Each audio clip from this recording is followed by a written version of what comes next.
저희들이 살아가는 데 있어서 자신의 존재감을 알리는 가장 큰 것이 바로 이름입니다.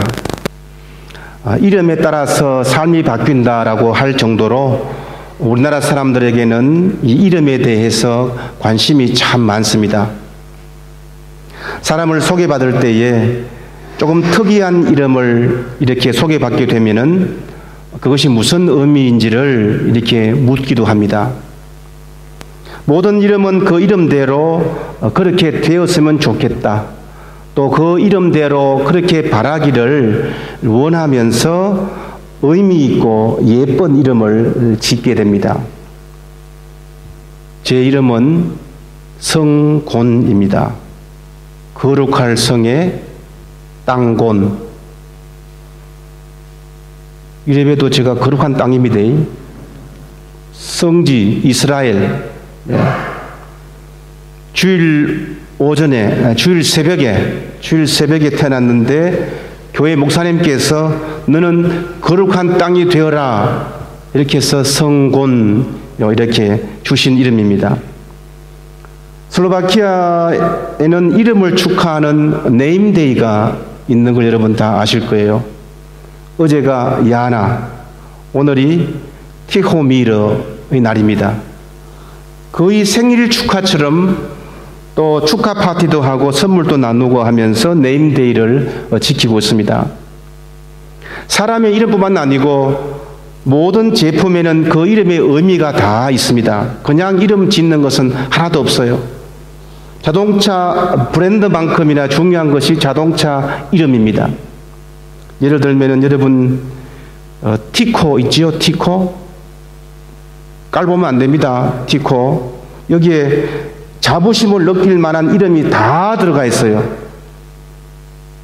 티코는 영어 약자인데요. tiny, tight, convenient, cozy 이 첫 글자를 조합해서 티코라고 지었습니다.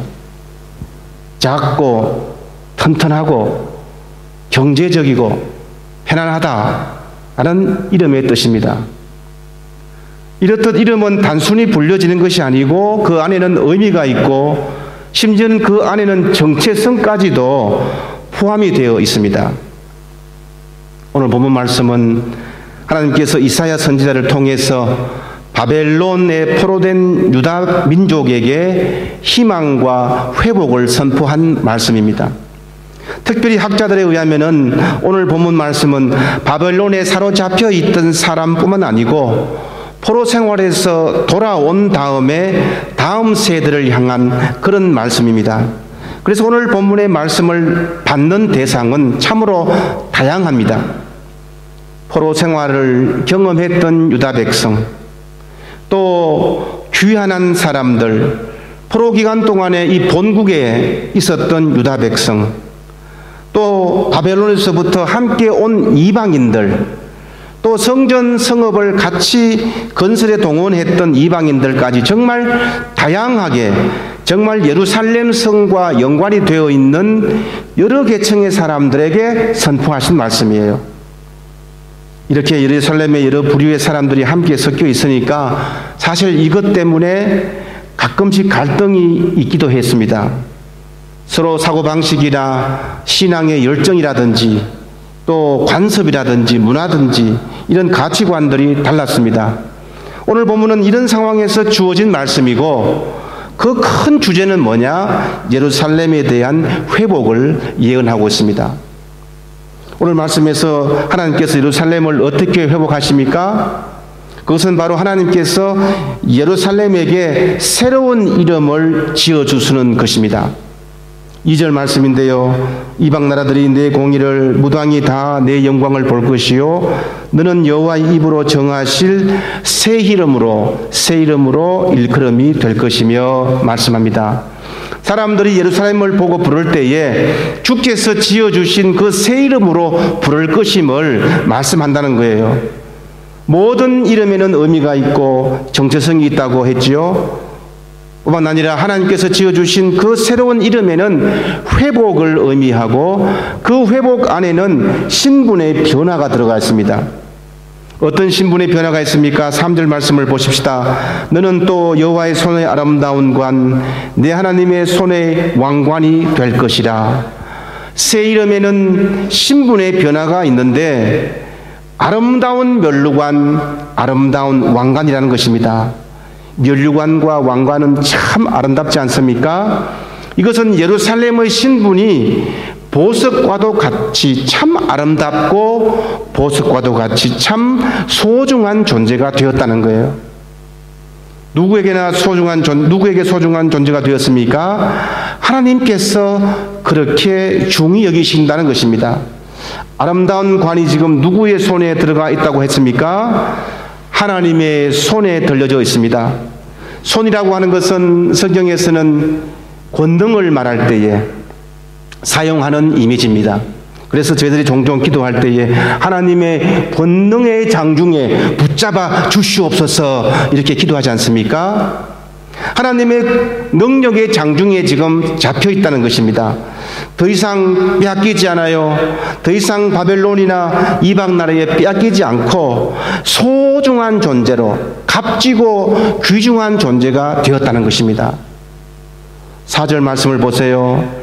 다시는 너를 버림받은 자라 부르지 아니하고 다시는 내 땅을 황무지라 부르지 아니하고 오직 너를 헵시바라고 하며 내 땅을 뷸라라 하리니 이는 여호와께서 너를 기뻐하실 것이며 내 땅이 결혼한 것처럼 될 것임이니라 말씀합니다. 하나님께서 예루살렘만 보면은 기쁨이 넘칩니다. 얼마나 기쁜지요. 마치 자신의 신부같이 바라본다는 거예요. 젊은 남녀가 신부가 신랑이 되어서 결혼하는 모습처럼 이 기쁜 장면이 바로 신랑 하나님께서 신부 예루살렘과 결혼하는 것과 같다는 겁니다. 하나님의 청혼으로 신부가 된 예루살렘은 이제 신분의 변화가 있게 되고 더불어서 당연히 이름도 새롭게 되었습니다. 지금까지는 무엇입니까? 버림받은 자, 황무지였어요. 그러나 회복 이후의 이름은 뭡니까? 헵시바 뷸라였습니다. 헵시바는 나의 기쁨이 그곳에 있다라는 뜻이고 뷸라는 결혼하다라는 뜻입니다. 예루살렘이 이제는 더 이상 버림받은 자, 황무지가 아니고 하나님의 기쁨이 그곳에 있는 장소가 되었습니다. 하나님의 결혼한 뷸라가 되었습니다.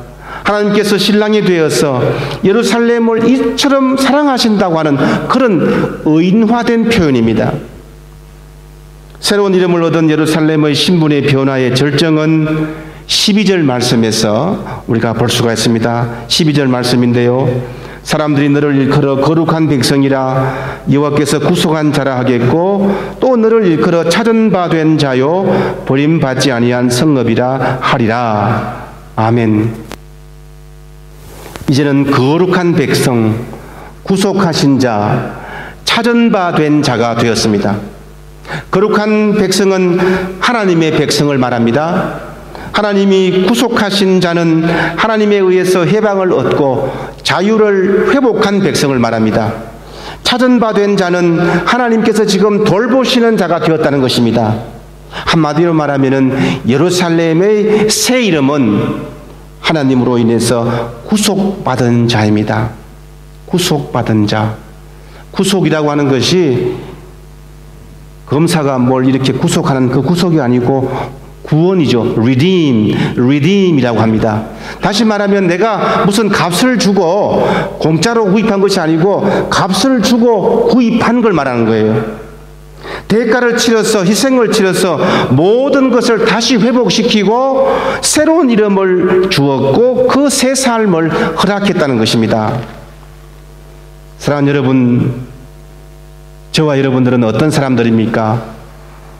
저희들도 하나님께서 예수 그리스도를 통해서 새로운 이름을 다 주셨고 그리고 새로운 생명이 되었습니다. 우리의 신분의 변화는 예수 그리스도의 죽음과 십자가를 통해서 구원받고 이제 새 사람이 된 것입니다. 예수 그리스도의 십자가를 통해서 우리의 신분을 바꾸어 주셨고 그것으로 새로운 이름을 우리가 가지게 되었습니다.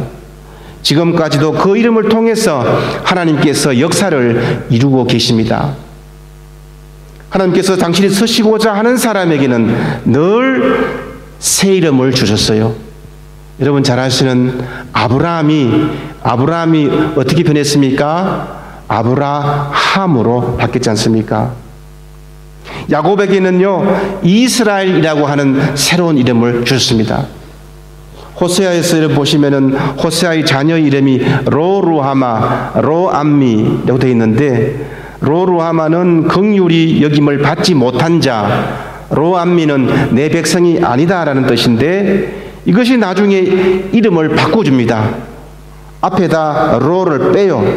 히브리어에서 로는 아니다라는 뜻인데요, 로루하마가 루하마로, 로암미가 암미로 되어서 너는 긍휼히 여김을 받는 자다, 너는 나의 백성이다 라는 이름으로 바꾸어 줬습니다.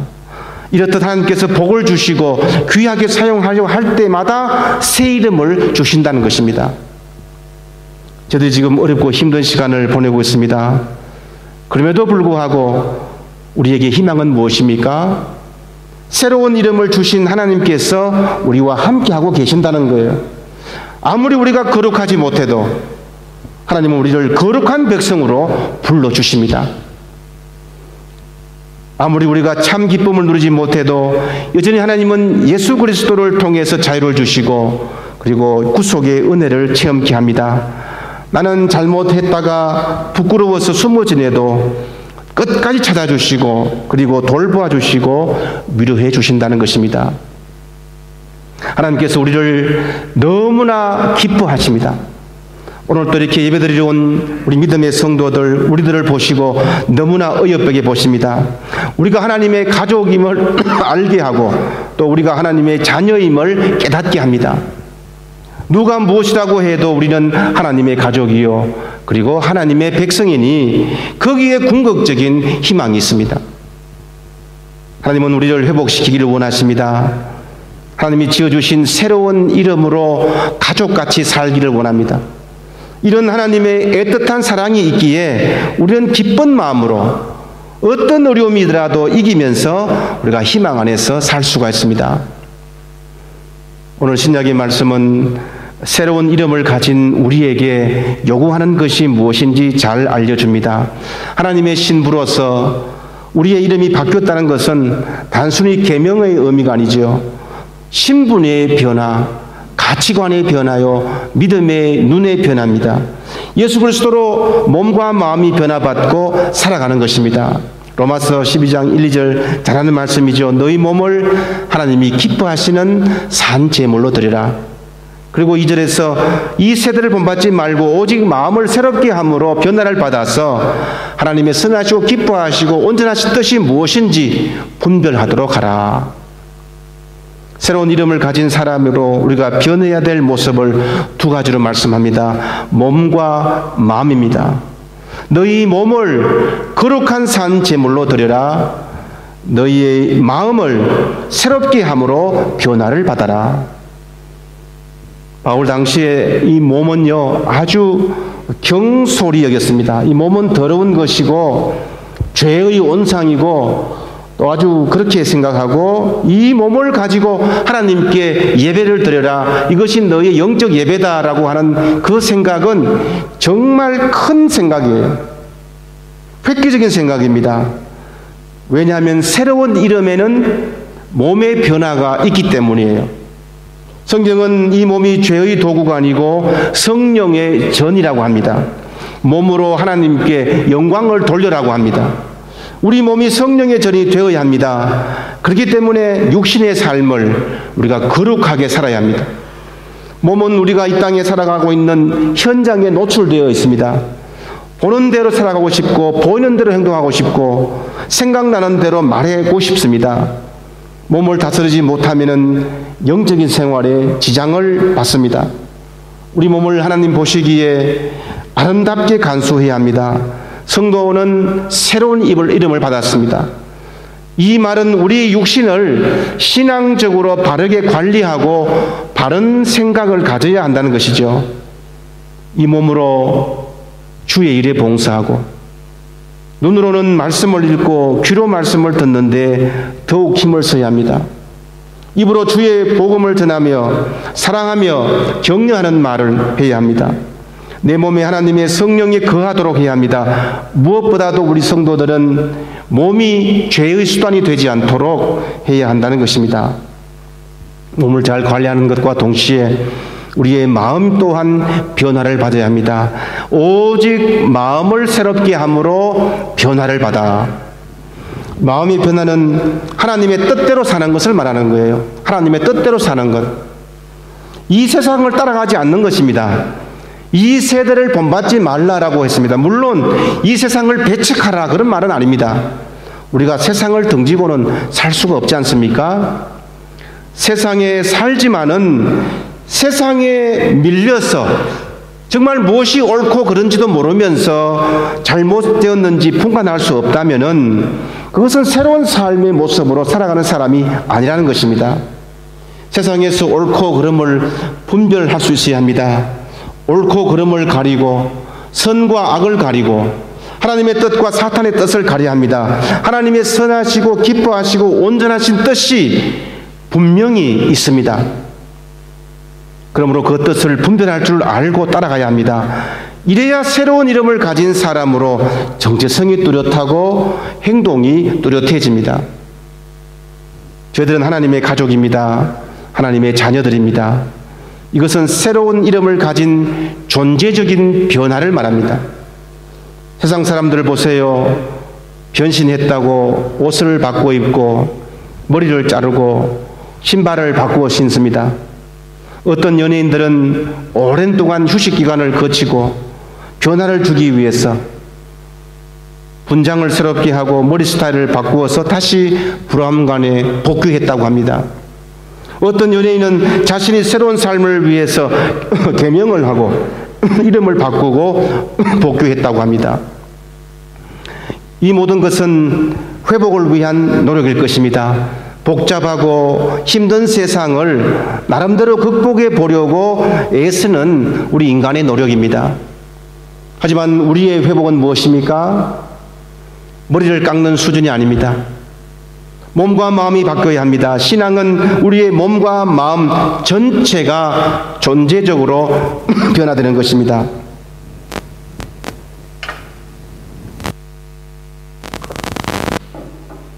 존재적인 변화입니다. 우리의 감정, 우리의 의, 우리의 생각, 힘과 뜻 전체가 하나님께 응답하는 삶이 되어야 합니다.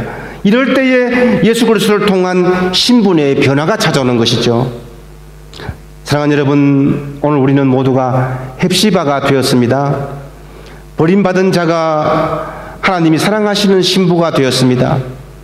우리가 살고 있는 그 환경은 더 이상 저주받은 황무지가 아니라 뷸라가 되었습니다.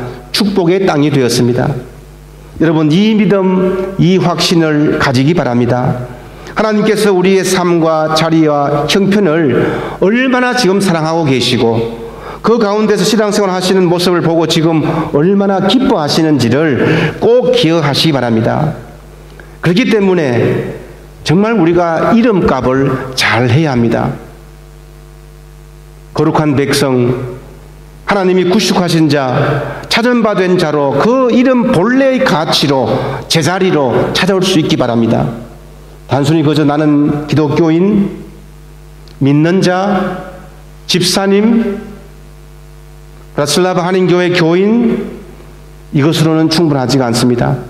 정말 내 삶을 변화시키고 나를 위해서 값을 치르고 우리를 사랑하시는 그 하나님의 청혼의 열정에 응답하며 살아가는 존재가 되고 내가 바뀌고 변화받고 정체성을 가진 새로운 이름에 맞게 살아가야 한다는 것입니다. 우리는 하나님의 기쁨이요 하나님의 손의 멸관이기 때문입니다. 우리는 지금 다양한 신앙 공동체 안에서 신앙생활합니다. 신앙의 연수도 다르고요. 신앙의 전통도 다릅니다. 신앙의 배경도 다 다릅니다. 하지만 한 가지 공통적인 것은 하나님께서 우리에게 새로운 이름을 주셨고 예수 그리스도로 인해서 새로운 정체성을 가진 사람들이란 것입니다. 때로는 새로운 이름으로 나를 불러보면서 때로는 새로운 이름으로 우리를 불러보면서 살아간다면 정말 서로 위로하고 사랑하면서 하나님께서 주신 새로운 이름을 가진 귀한 공동체가 될 줄로 믿습니다. 하나님의 은혜와 기쁨이 우리 삶 속에 충만하기를 주님의 이름으로 축원합니다. 아멘. 기도하겠습니다. 하나님 아버지, 은혜를 감사를 드립니다. 새로운 존재가 되었고 새 이름을 가졌는데 거기에 합당한 이름의 값을 할 수 있는 믿음의 삶을 살게 해주시고 몸과 마음, 우리의 온 인격이 존재론적으로 바뀌어 주께 새로운 사람으로 나아가며 이 땅에서 해야 할 바른 것, 올바른 것, 마땅히 해야 할 것을 잘 하며 주께 영광 돌리는 우리의 삶이 될 수 있도록 인도해 주시옵소서. 예수님의 이름으로 기도드리옵나이다. 아멘.